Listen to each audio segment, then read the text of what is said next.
عوام نے لا پا کے تیرے ہاتھ پھڑائی دس حافظ پھر چس آئی directly. So basically civil disobedience is a plan which we will give up.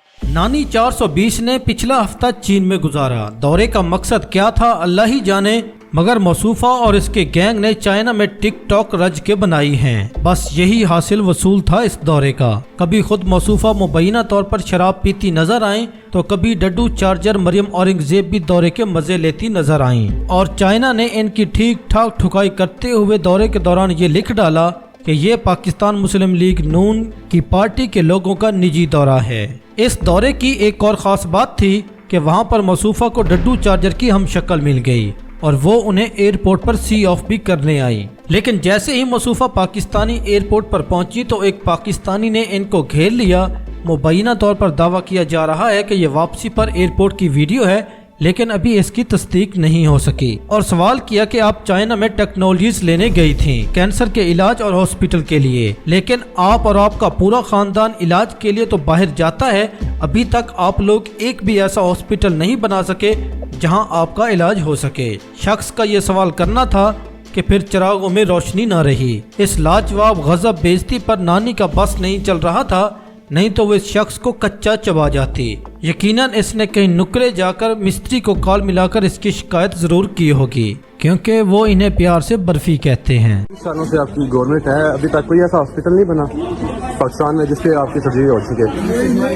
حکومت و ملٹری اسٹیبلشمنٹ کو رچرڈ گرینل کا خوف کیوں ہے؟ اسے جو بھی مشن ملا ہے وہ دنیا بھر کے ملکوں پر فوجی قیادت قابض ہے یا جو فوجی طاقت سے اپنی مرضی کی حکومت قائم کی ہے. رچرڈ نے ان کا خاتمہ کرنا ہے اور جو سنگین جرائم میں ملوث ہیں ان پر جنگی جرائم کے مقدمات کی سفارش بھیجنا ہے. الجزیرہ نے اپنی رپورٹ میں رینجرز کو AK-47 سے سیدھی گولیاں چلاتے دکھایا ہے. ڈھاکہ سے واپسی پر 1983 میں فیض صاحب نے نظم لکھی تھی، خون کے دھبے دھلیں گے کتنی برساتوں کے بعد. آج بھی ظلم جاری ہے، آج بھی اکثریت کو اقلیت میں بدلنے کے لیے براہ راست گولیاں چلائی گئیں. نوجوانوں کو بغیر کسی جرم جیلوں میں رکھا ہے، آج بھی جبر جاری ہے.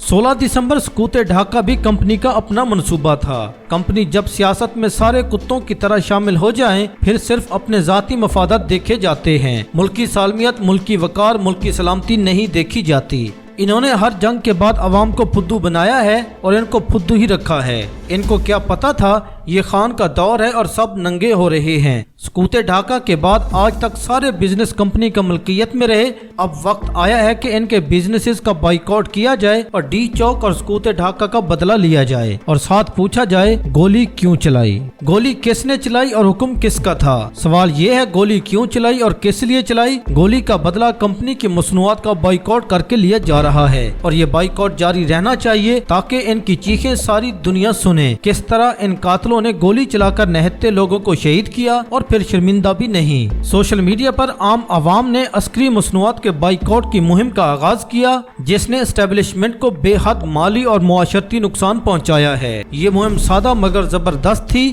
لوگوں نے اپنی سوشل میڈیا پروفائلز پر تحریک انصاف کے جھنڈے لگائے اور عسکری سیمنٹ، فوجی فرٹیلائزر سٹورز اور عسکری بینک سمیت دیگر عسکری کاروبار کا بائیکاٹ شروع کر دیا ہے. اس بائیکاٹ نے نہ صرف ان اداروں کی فروخت کو متاثر کیا بلکہ معاشرے میں اس تاثر کو بھی پروان چڑھایا کہ فوجی کاروبار ہماری معیشت اور آزادی کے لیے نقصان دہ ہیں. اس مہم نے عام عوام تک بھی رسائی حاصل کی ہے، یہاں تک کہ وہ لوگ جو سیاست میں دلچسپی نہیں رکھتے تھے وہ بھی اس تحریک کا حصہ بن چکے ہیں. یہ بائیکاٹ صرف مالی نقصان تک محدود نہیں رہا بلکہ اسٹیبلشمنٹ کے کاروباری ماڈل اور سماجی حیثیت کو بھی ہلا کر رکھ ڈالا ہے. عوام نے فوجی سیمنٹ کے بائیکاٹ، عسکری بینک سے رقم نکلوانے اور CSD سٹور سے خریداری نہ کرنے جیسے اقدامات سے اس تحریک کو عملی جامہ پہنایا ہے. اس تحریک نے ثابت کیا ہے کہ سوشل میڈیا کی طاقت آج کے دور میں کسی بھی بڑے ادارے یا اسٹیبلشمنٹ کو جھکانے کی صلاحیت رکھتی ہے. PTI کے سوشل میڈیا ایکٹیوسٹ نے بغیر کسی تشدد کے اسٹیبلشمنٹ کو سب سے بڑا نقصان پہنچایا ہے.